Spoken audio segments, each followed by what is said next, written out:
Hello everyone, welcome to opportunity for the. तो आज हम लोग अपना मेंटल कैरेक्टर से जो हम लोग पढ़ते हैं उसको हम लोग रिएक्शन करते पढ़ते हैं। तो सबसे पहले हम लोग पढ़ा था रिएक्शन। अब तक हम लोगों ने क्या पढ़ा? फर्स्ट हमने पढ़ा रिएक्शन विद ऑक्सीजन। सेकंड हमने पढ़ा रिएक्शन विद वाटर। आज हम लोग पढ़ते हैं reaction with metal with N acid. क्या होता है जब कोई मेटल आपका एसिड के साथ रिएक्ट करता है? जब कोई भी मेटल आपका एसिड के साथ रिएक्ट करता है तो क्या फॉर्म करेगा? वो एक सॉल्ट का फॉर्मेशन करेगा और उसके साथ एक हाइड्रोजन गैस भी क्या होता है? इवॉल्व होता है। और लेकिन एक बात, टर्म कंडीशन ऐसा है, जब लेस रिएक्टिव मेटल होते हैं वो आपके जो लेस रिएक्टिव मेटल वो कभी भी एसिड के साथ रिएक्ट नहीं करते, क्योंकि उनकी टेंडेंसी नहीं होती। क्योंकि एसिड से रिएक्ट करने के लिए क्या होना चाहिए? हाइड्रोजन H2 कैसे बनेगा? जब H2 आपको क्या वो ऑक्सीडाइज यहाँ से क्या कर पाएगा? इसे डिस्प्लेस कर पाएगा, लेकिन ड्यू टू स्लो रिएक्टिविटी ये क्या कर पाता है? इसे डिस्प्लेस नहीं कर पाता। आप इस फैक्ट को याद रखिए, copper can never react with hydrochloric acid. वहीं पे Na जो है वो आपका किसके पास गया? Cl के पास। आप लोगों ने पढ़ा होगा कि Na की वैलेंसी प्लस और Cl की -1, और ये कंपाउंड क्या बना देगा? NaCl। अकेले यहाँ बचा हाइड्रोजन, और हाइड्रोजन किस फॉर्म में लिखा जाता है? 2 के फॉर्म में। उसी प्रकार से यहाँ पे मैग्नीशियम, तो मैग्नीशियम को आपने पढ़ा होगा, मैग्नीशियम सल्फेट इस करने में, तो मैग्नीशियम में क्या होता है? मैग्नीशियम को आप इसके पास ले जाइए, यानी Mg2 प्लस, और मैग्नीशियम सल्फेट का SO4 2 माइनस, कंपाउंड क्या बनाएगा आपका? MgSO4 और प्लस हाइड्रोजन। वहीं पे अगर कॉपर के साथ रेट तो ये दो रिएक्शन होता है। अब एम्फोटेरिक ऑक्साइड क्या होता है? कुछ ऐसे ऑक्साइड हैं जो कि हमारे एसिड के साथ भी रिएक्ट करते हैं और बेस के साथ भी रिएक्ट करते हैं। उन ऑक्साइड को हम लोग क्या बोलते हैं? Amphoteric oxide. तो इसके लिए आपको याद करने का सबसे अच्छा निमोनिक्स आप ऐसे याद रख लें कि बे, सन, गाल,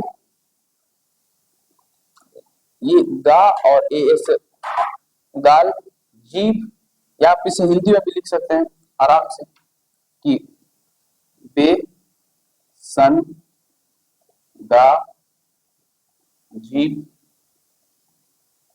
पर, यानी बेसन गाल जीभ पर।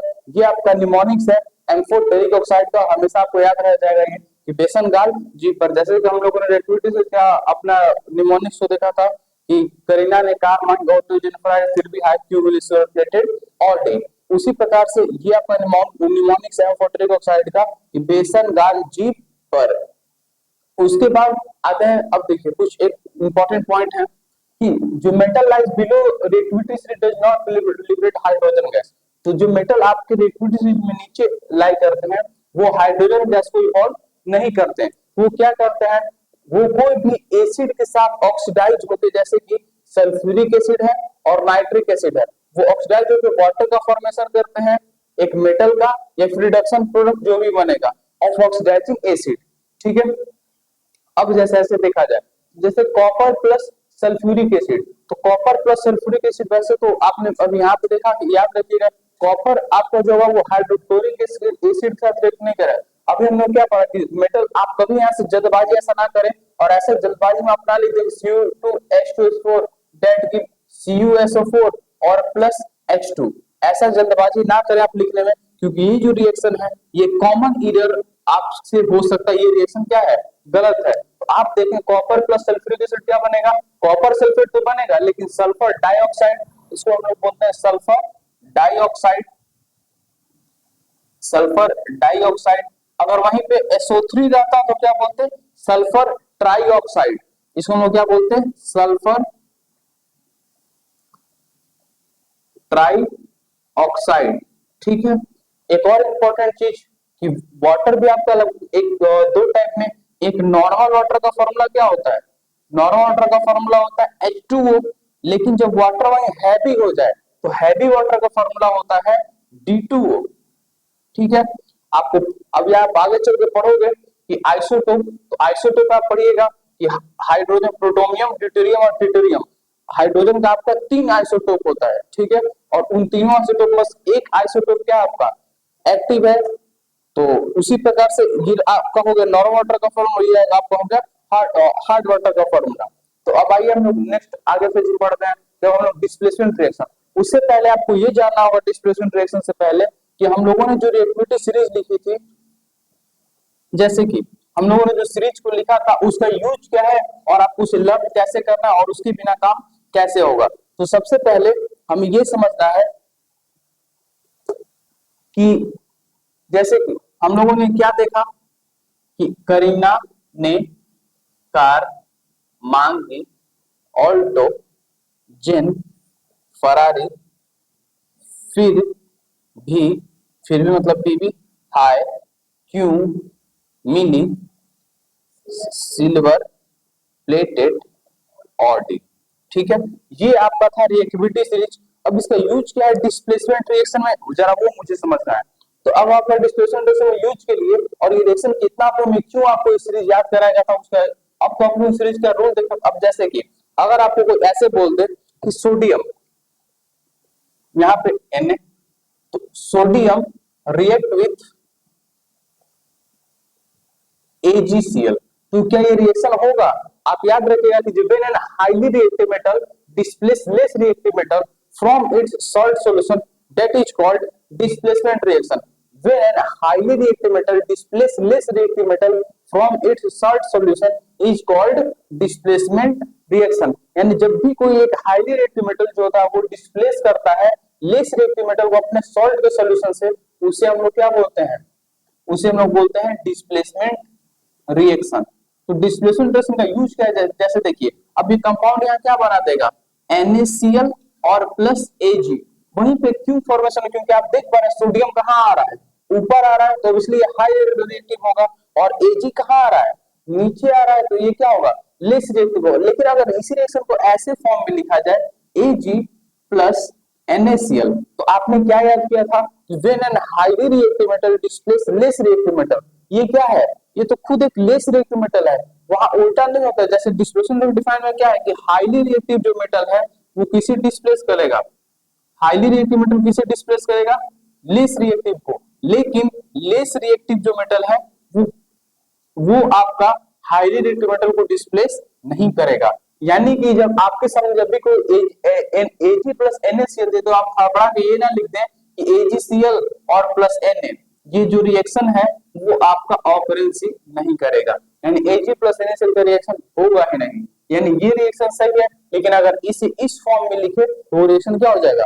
गलत। तो आइए हम देखते हैं डिस्प्लेसमेंट रिएक्शन, उसके आगे का पार्ट। तो आइए हम देखते हैं डिस्प्लेसमेंट रिएक्शन। मैंने आपको पहले बताया था कि when highly reactive metal displace less reactive metal, जब भी कोई हाईली रिएक्टिव मेटल डिस्प्लेस करता है लेस रिएक्टिव मेटल को अपने सॉल्ट सॉल्यूशन से, तो उसको हम लोग क्या बोलते हैं? Displacement reaction. जैसे कि Na और प्लस AgCl, तो यहाँ Na जो है वो डिस्प्लेस करके क्या बना दे? NaCl। तो कंपाउंड ये तो रिएक्शन होगा, लेकिन ये रिएक्शन पॉसिबल नहीं है। ये रिएक्शन क्या हो जाएगा? आपका रॉन्ग हो जाएगा। ये था हमारा basically chemical and physical property जो हमने मेटल का समाप्त किया। अब आइए हम नॉन मेटल के बारे में पढ़ना शुरू करते हैं। तो सबसे पहले आपको पता होना चाहिए कि पूरे पीरियोडिक टेबल में जो 22 नॉन मेटलिक कंपाउंड है, जिसमें से आपका 11 जो है वो गैस में है, एक जो है वो लिक्विड में है, और जो रेस्ट जो 10 है वो किस फॉर्म में है? सॉलिड। ये बहुत इंपॉर्टेंट नॉलेज है ये कि टोटल 22 नॉन मेटलिक कंपाउंड है, जिनमें आपका 11 जो वो क्या है? गैस है, एक जो है वो लिक्विड है, और जो आपका रेस्ट है वो 10 वो किस फॉर्म में है? सॉलिड फॉर्म में। तो ऑब्वियसली जब नॉन मेटल का उनका फिजिकल प्रॉपर्टी भी होता होगा, तो सबसे पहले हम देखते हैं physical properties of non metal. तो non metal is brittle and can not be used to make thick sheet. जैसे कि हमने पढ़ा था कि मेटल की दो प्रॉपर्टी होती है फिजिकल, जैसे मेलाबिलिटी और डक्टिलिटी। लेकिन और इससे क्या होता था कि जब हम लोग मेटल को हैमरिंग करते थे तो क्या होता था? वो जैसे कि मान लीजिए मेटल है, तो अगर उसे हैमरिंग तो किस फॉर्म में बदल जाता था?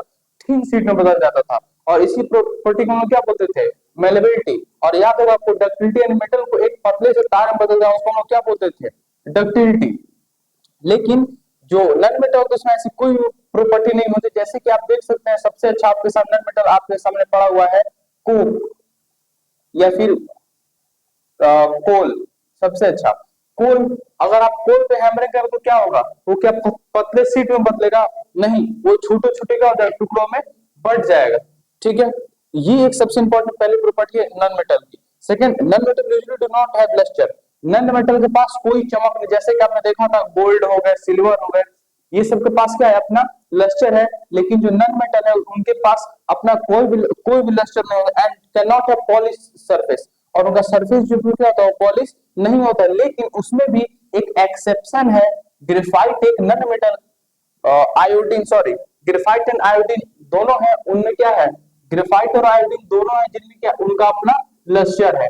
यानी ग्रेफाइट और आयोडीन दोनों एक ऐसे नन मेटल है जो कि अपने आप में क्या है, लस्टरस है यानी चमकते हैं। ठीक है, तो आपने थर्ड कॉन्सेप्ट यानी कि आपको बस ये कोरिलेशन देखते जाना है कि जो आपने फिजिकल प्रॉपर्टीज मेटल में याद की थी बस उसका उल्टा कर देना है यहाँ पे, और कोई उतना ज्यादा भी आपका प्रॉब्लम नहीं होगा। तो आपने क्या पढ़ा था मेटल में, metal are the good conductor of heat and electricity, तो non metal are the bad conductor of heat and electricity. बस उसी पॉइंट को क्या कर दें, अपोजिट कर दें। लेकिन इसमें भी एक्सेप्शन है, ग्रेफाइट, ग्रेफाइट एक नन मेटल है जो कि आपका किस फॉर्म में होता है, ग्रेफाइट जो वो आपका एक नन मेटल है जो कि एक गुड कंडक्टर गुड होता है इलेक्ट्रिसिटी का।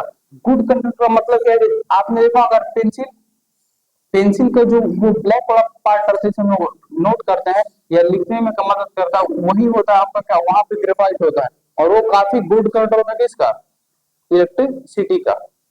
तो अब हम लोग नेक्स्ट लेक्चर में आगे हम future metal and non metal के बारे में पढ़ाई करेंगे।